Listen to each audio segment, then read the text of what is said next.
Hello students, JE classes Meerut परिवार में आप सभी का स्वागत है। मेरा नाम है अंजलि त्यागी और आप मेरे साथ पढ़ते हैं data communication and computer network. कैसे हैं आप सभी? मैं उम्मीद करती हूँ कि आप सभी अच्छे होंगे, स्वस्थ होंगे और स्टडी भी कर रहे होंगे। तो बच्चों, लास्ट लेक्चर में हमने क्या पढ़ा था इस सब्जेक्ट में? लास्ट लेक्चर में हम पढ़ रहे थे अनगाइडेड मीडिया के टाइप्स पढ़ रहे थे। और आपका अनगाइडेड मीडिया क्या था?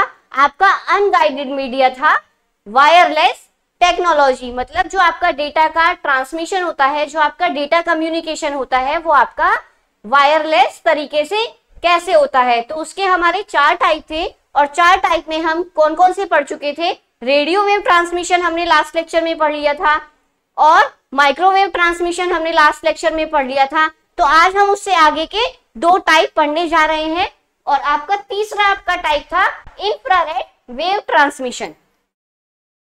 तीसरा टाइप था आपका इंफ्रारेड वेव ट्रांसमिशन।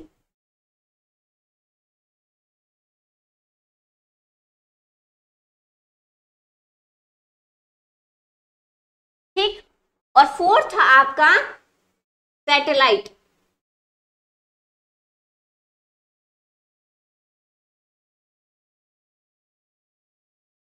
फोर्थ था बच्चों आपका सैटेलाइट कम्युनिकेशन। तो अब हम बात करते हैं इंफ्रारेड वेव ट्रांसमिशन की।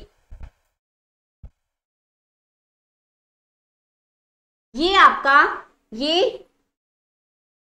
छोटी दूरी के संचार के लिए इस्तेमाल किया जाता है।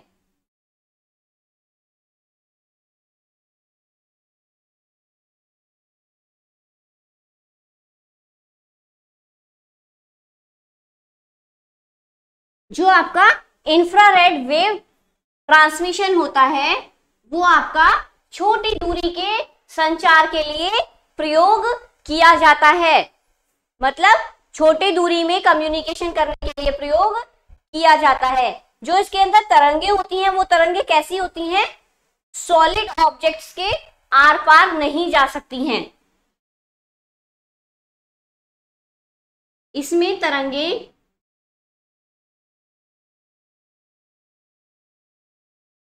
सॉलिड ऑब्जेक्ट्स के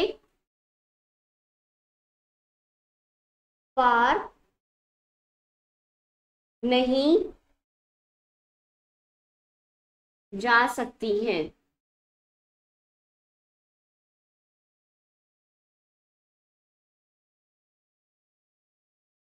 ठीक।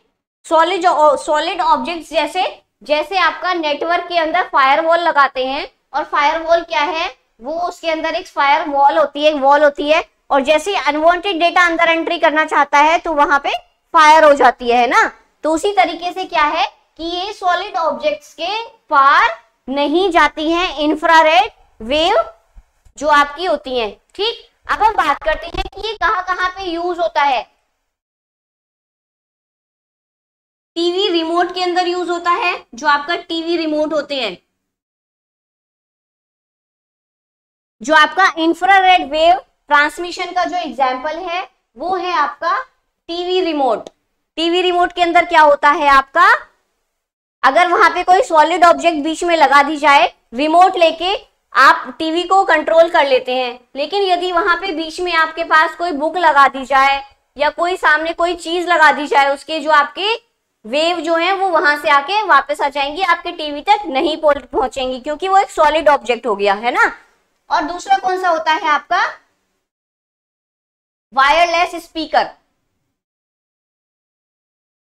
वायरलेस स्पीकर, उसके अंदर भी क्या होता है आपका?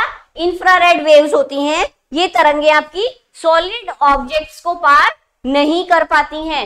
वायरलेस स्पीकर में आपका क्या होता है? अगर सॉलिड ऑब्जेक्ट्स बीच में लगे हुए हैं तो आपकी बीच में वहां पे वॉइस नहीं जाएगी। आपका अगर कोई बीच में कोई चीज लगा दी जाए, टीवी के और रिमोट के बीच में कोई सॉलिड ऑब्जेक्ट जो उसको ढक ले, तो वहां पे भी आपकी वो वेव नहीं जा पाएंगी। ठीक। ये था आपका इंफ्रारेड वेव ट्रांसमिशन। तो मेरे प्यारे बच्चों, अब हम पढ़ेंगे सैटेलाइट कम्युनिकेशन।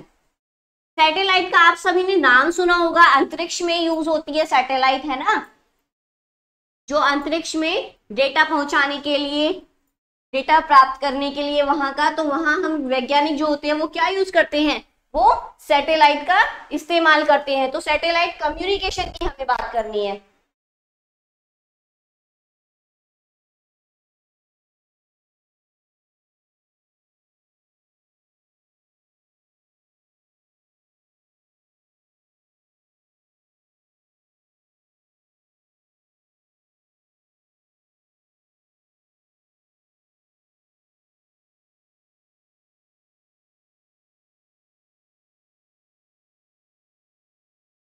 सैटेलाइट कम्युनिकेशन के अंदर आपका जो डेटा ट्रांसमिट होता है, डेटा ट्रांसमिट होता है वो बहुत तीव्र गति के साथ में होता है सैटेलाइट कम्युनिकेशन के अंदर, और ये आपका लंबी दूरी के लिए,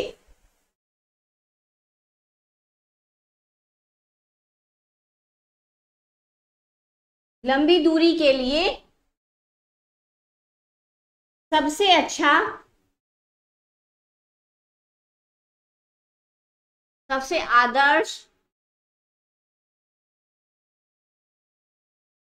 संचार करने का क्या है, संचार करने के लिए एक माध्यम होता है। लंबी दूरी के लिए सबसे आदर्श संचार माध्यम होता है ये।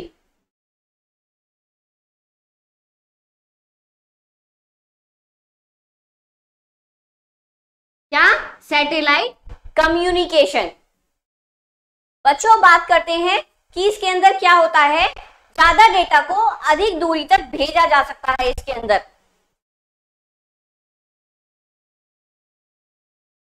ज्यादा डेटा को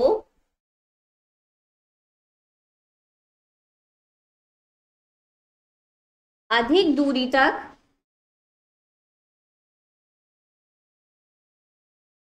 भेजा जा सकता है।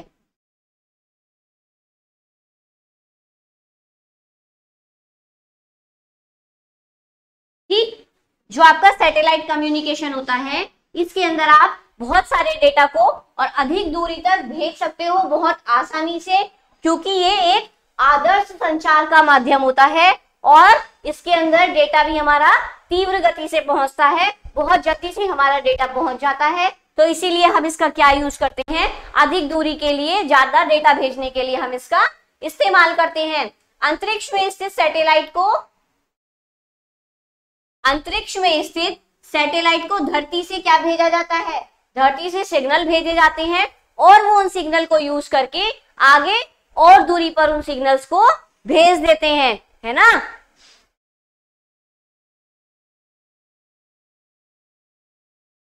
जैसे फोन, टीवी, इंटरनेट आदि में इसका यूज किया जाता है, आदि के लिए इसका इस्तेमाल किया जाता है। जैसे विदेशों में लोग बैठे हुए होते हैं, आपके रिश्तेदार विदेशों में कोई होंगे, तो आप उनसे फोन पे बात करते हैं, तो फोन पे बात कैसे होता है, जो तरंगे जाती हैं वो क्या होती है, जो आप वहां धरती पे से सैटेलाइट के पास भेजी जाती हैं और सैटेलाइट से विदेश में वहां पे वो आगे डेटा को भेज देते हैं और वो उस कॉल पर पहुंच जाता है। तो ये देखो कि डेटा कितनी जल्दी ट्रांसमिट होता है, इधर से आप हेलो बोलोगे और तुरंत उनको आपकी आवाज जाती है, तो कितनी जल्दी से आपका डेटा का ट्रांसमिशन हो रहा है, कितनी जल्दी डेटा कम्युनिकेशन हो रहा है सैटेलाइट कम्युनिकेशन के अंदर, है ना। तो ये थे आपके चार, ये आपके चार टाइप थे अनगाइडेड मीडिया के, मतलब आपका वायरलेस टेक्नोलॉजी के।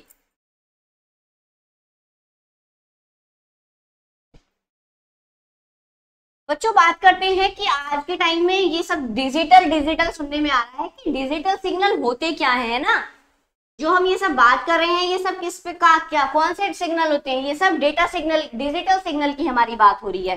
तो हमें पता होना चाहिए कि डिजिटल सिग्नल का कंसेप्ट होता क्या है। तो अब हम बात करते हैं कंसेप्ट ऑफ डिजिटल सिग्नल्स।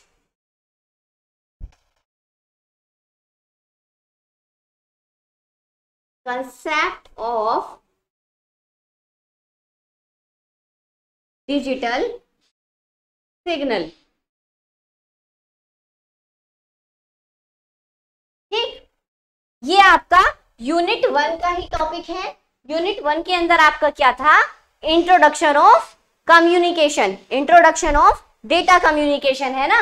तो उसी के अंदर है हमारा।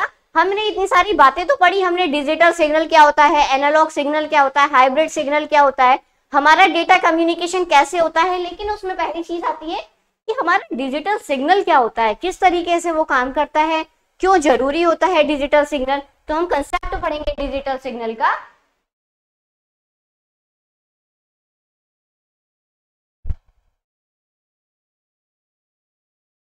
डिजिटल सिग्नल वह होता है जिसका मान दो संभव मानों में से कोई एक होता है।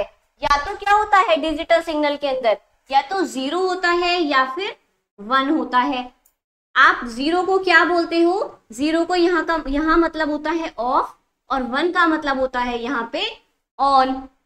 तो दो मानों में से एक ही मान सिर्फ होता है, या तो 0 होगा या 1 होगा, ऑफ या फिर ऑन। ठीक, अब हम बात करते हैं, या तो इसको हाई बोलते हैं या इसको लो बोलते हैं।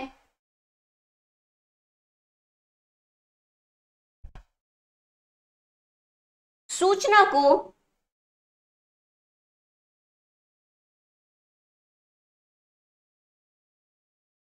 डिजिटली भेजने के लिए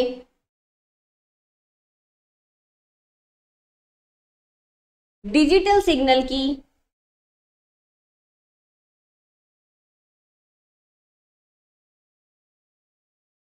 आवश्यकता होती है।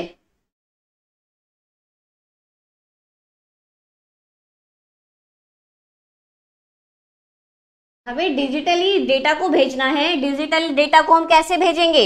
हम भेजेंगे सूचना को डिजिटली जब हमारे पास डिजिटल सिग्नल्स होंगे। डिजिटल सिग्नल कैसे होते हैं? 0 और 1 की फॉर्म में होते हैं। आपका जो 0 होता है इसको लो बोलते हैं, इसको हाई बोलते हैं। ठीक, तो इन चीजों का ध्यान रखें कि 0 का क्या मतलब होता है और 1 का क्या मतलब होता है। इसके जो एग्जाम्पल हैं आपके, वो होते हैं आपके digital computer, digital audio video,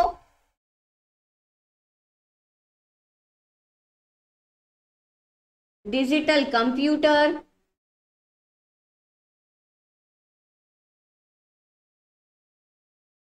digital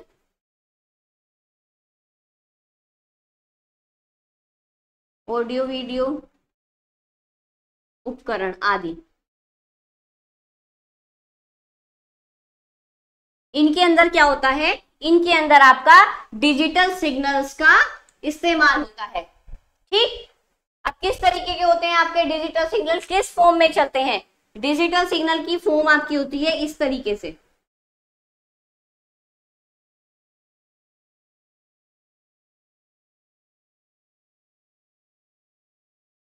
अगर आपका लाइन से नीचे जाएगा तो वो आपका नेगेटिव में होगा।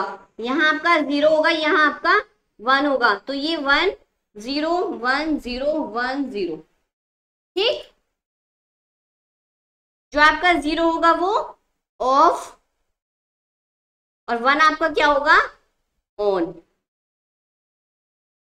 ठीक, इस चीज का ध्यान रखें कि आपके जो सिग्नल्स हैं, डिजिटल सिग्नल्स हैं, वो किस तरीके से आपके मूव करते हैं, कि तरंगे आपकी किस तरीके से जाती हैं, है ना। तो डिजिटल सिग्नल आपके इस तरीके से आपके मूव करते हैं।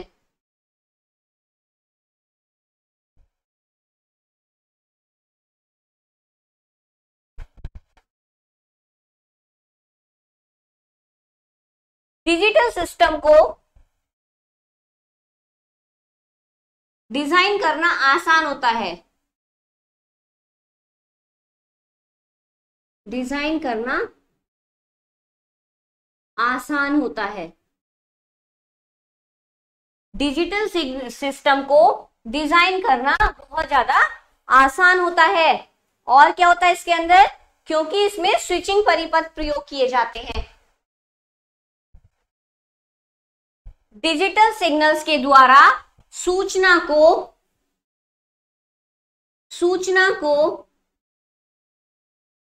स्टोर करना आसान होता है।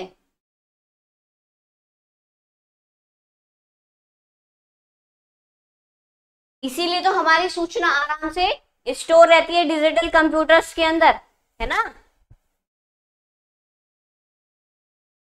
ऑपरेशन को कंप्यूटर की सहायता से प्रोग्राम किया जा सकता है। डिजिटल सिस्टम में शोर का प्रभाव कम होता है।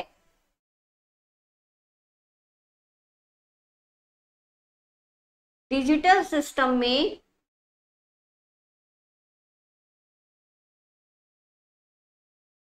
शोर का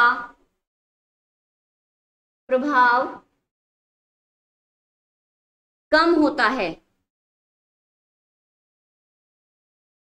शोर का प्रभाव कैसे, कि आपकी कम्युनिकेशन में बीच में एरर जो आती है, जो कम्युनिकेशन में बीच में दिक्कतें आती हैं, शोर का मतलब हो गया आपका डिस्टर्बेंसिंग हो जाना, है ना। बीच में जैसे आपके उसमें साए साए की आवाज होती है या आपका एंगेज जाता है, तो उस तरीके से वो क्या है आपका, वो आपका शोर इसके अंदर बहुत कम होता है डिजिटल सिस्टम्स के अंदर।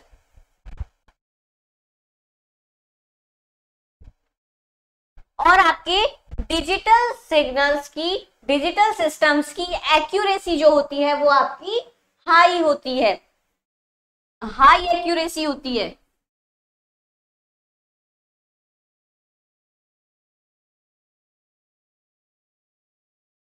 ठीक, ये था बच्चों आपका डिजिटल सिग्नल्स का कुछ कंसेप्ट, किस तरीके से आपके डिजिटल सिग्नल्स के अंदर हमारा क्या क्या होता है। तो मैंने आपको क्या बताया कि दो मानों में से एक मान आपका होता है एक टाइम पे, या तो आपका 0 होगा या आपका 1 होगा, या तो आपका ऑन होगा या आपका ऑफ होगा। ठीक, और क्या पढ़ा हमने, जो सूचना को डिजिटली भेजने के लिए इसमें क्या होता है, हमारा डिजिटल सिग्नल की आवश्यकता होती है। और क्या होता है, इसके एग्जाम्पल हमारे क्या हो सकते हैं, डिजिटल सिग्नल्स किस में यूज होते हैं, आपका डिजिटल कंप्यूटर में यूज होते हैं, आपके डिजिटल ऑडियो वीडियो उपकरण आदि में यूज होते हैं, है ना। और आपके डिजिटल सिग्नल्स के क्या होते हैं, डिजाइन करना, डिजिटल सिस्टम्स का डिजाइन करना, डिजिटल सिस्टम्स का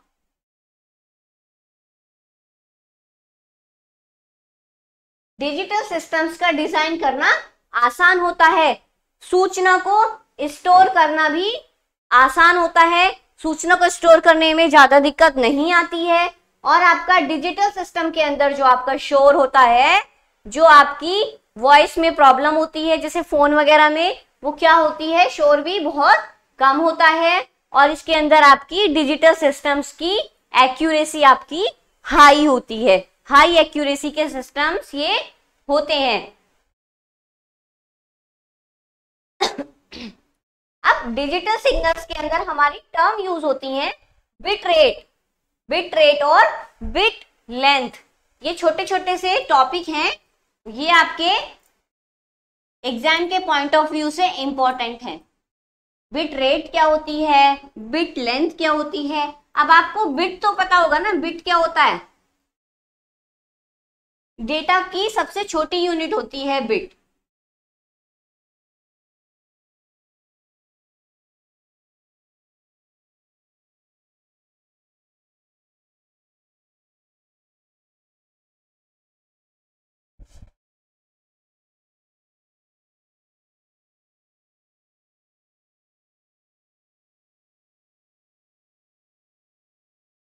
बिट रेट, बिट लेंथ, ठीक है बच्चों। बिट रेट क्या होती है आपकी, एक समय पर आपका कितना डेटा ट्रांसमिट हुआ, मतलब क्या हुआ कि एक समय पर आपका कितना डेटा ट्रांसमिट हुआ, दिए गए समय में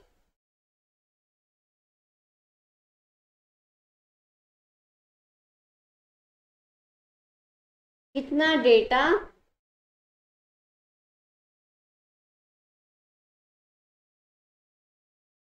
ट्रांसमिट हुआ। और जो इसके लिए यूनिट होती है वो होती है बिट पर सेकेंड या केबी पर सेकेंड या एमबी पर सेकेंड। मतलब बिट पर सेकेंड, किलो बिट पर सेकेंड, मेगा बिट्स पर सेकेंड। ठीक, ये इसकी यूनिट्स होती हैं जिनमें आपका बिट रेट को मापा जाता है।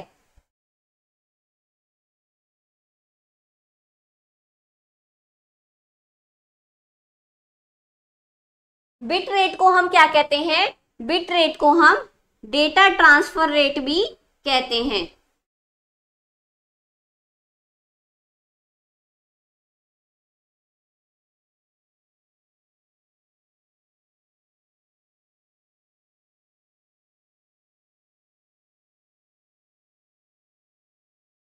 कि आपका एक सेकेंड में आपका कितना डेटा भेजा जा रहा है। तो एक सेकेंड में कितना डेटा भेजा जाता है, जो इसकी वो होती है एक सेकेंड में 8 Bps, 8 बिट पर सेकेंड। 1 सेकेंड में कितना डेटा ट्रांसमिट हो जाता है? 1 बिट पर सेकेंड।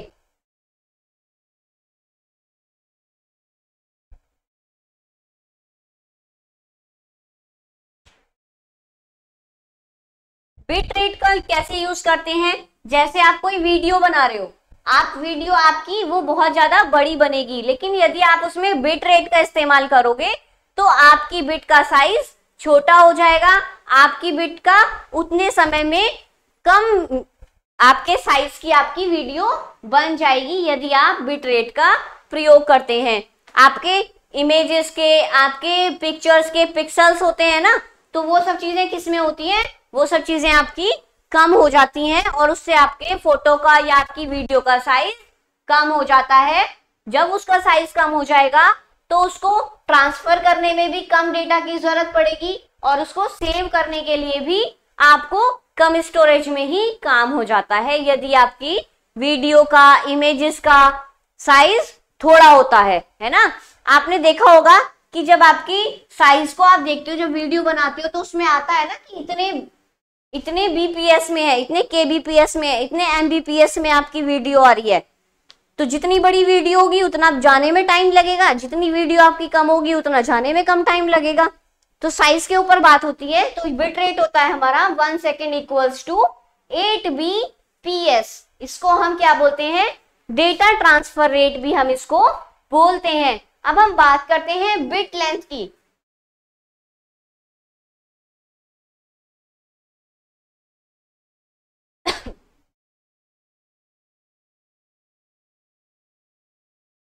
बच्चों, आप इसको बिट रेट को आप कह सकते हो ट्रांसमिशन स्पीड ऑफ बिट्स।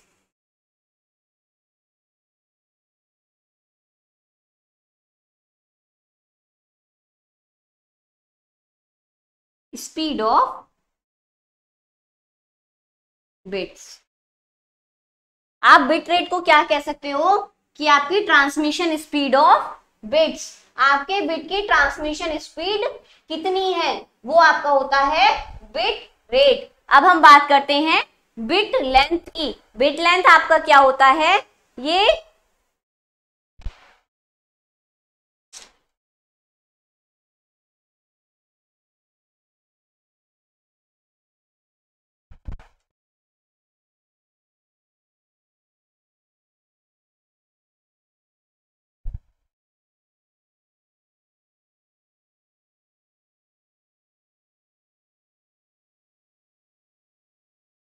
एक बिट कितनी डिस्टेंस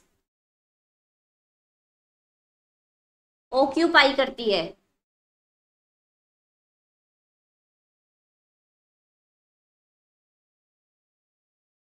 ठीक, बिट लेंथ क्या होता है? बिट लेंथ होता है कि आपकी सिंगल बिट आपकी कितनी डिस्टेंस ऑक्यूपाई करती है, किसके अंदर? टोटल ट्रांसमिशन मीडिया में। किसमें? टोटल ट्रांसमिशन मीडिया में।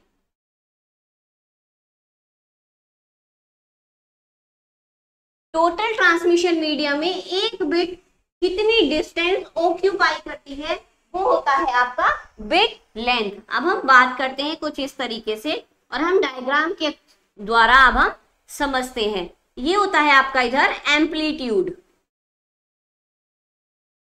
ये इधर होता है आपका टाइम, ठीक। और आपका सिग्नल कुछ इस तरीके से स्टार्ट हुआ,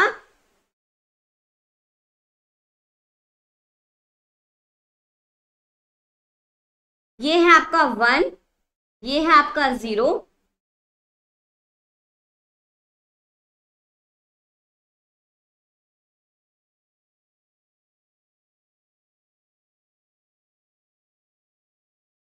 समान दूरी पे आपके ये सब ऑन ऑफ हो रहा है आपका 0 1 0 1 1 0 कुछ भी, ये आपका 1, ये 0 1 1 0 0 0 और 1।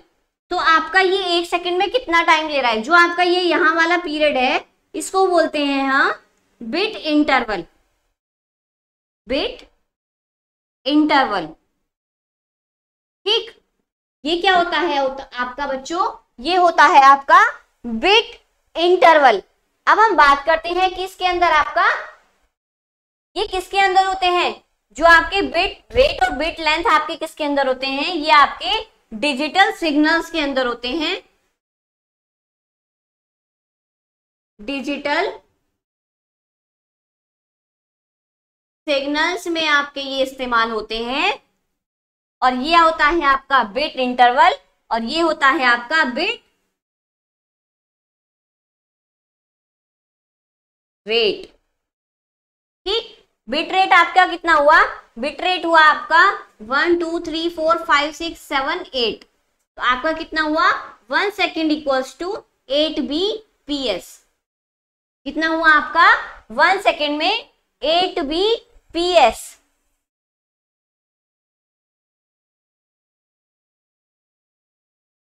तो मेरे प्यारे बच्चों ये था आपका डायग्राम के द्वारा बिट इंटरवल कहाँ है आपका, बिट रेट क्या है आपकी और आपकी बिट लेंथ क्या है कि एक बिट ने कितनी डिस्टेंस कवर की है, एक बिट ने कितनी डिस्टेंस ऑक्यूपाई की है ना, वो हमारा होगा बिट लेंथ। और आपके जितनी देर में आपके उसने वो हुआ है आपका बिट इंटरवल, कितनी देर में आपकी बिट आगे दूसरी बिट पे सिग्नल आपका दूसरे उस पे गया है, वो होता है आपका बिट इंटरवल।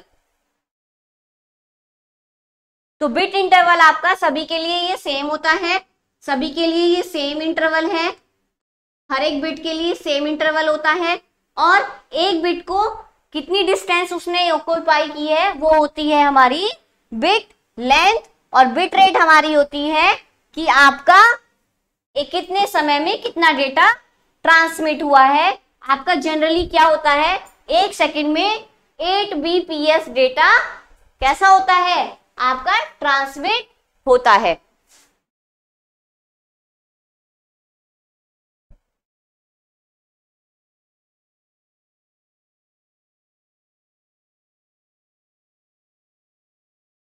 ये था बच्चों आपका बिट रेट और बिट लेंथ के बारे में और बिट इंटरवल के बारे में।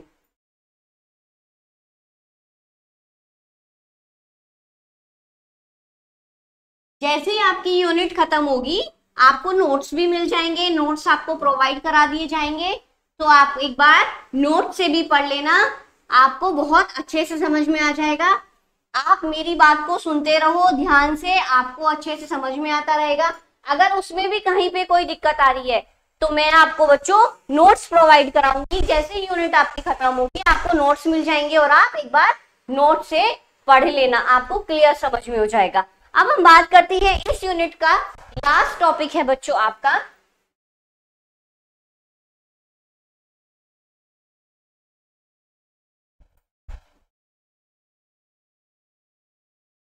Transmission impairment.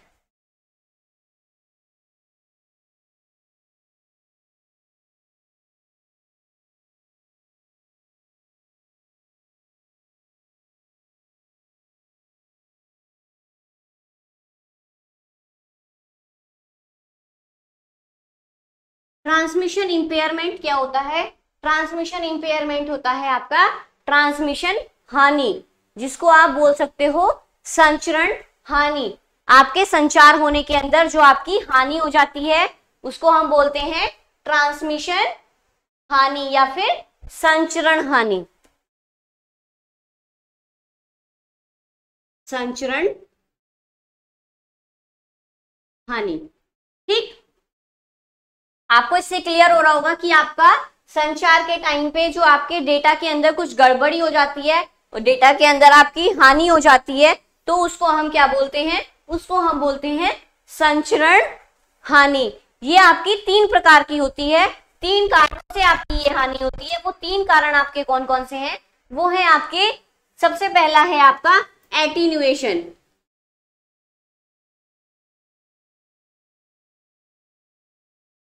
दूसरा है आपका डिस्टोर्शन। पहला क्या है बच्चों? पहला है आपका एटीन्यूएशन, दूसरा है आपका डिस्टोर्शन और तीसरा है आपका नॉइस।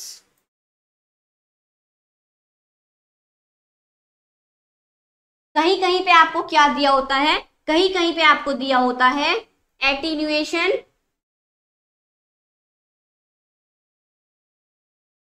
डिस्टोर्शन, इसको दिया होता है कहीं कहीं पे आपको डिले, डिस्टोर्शन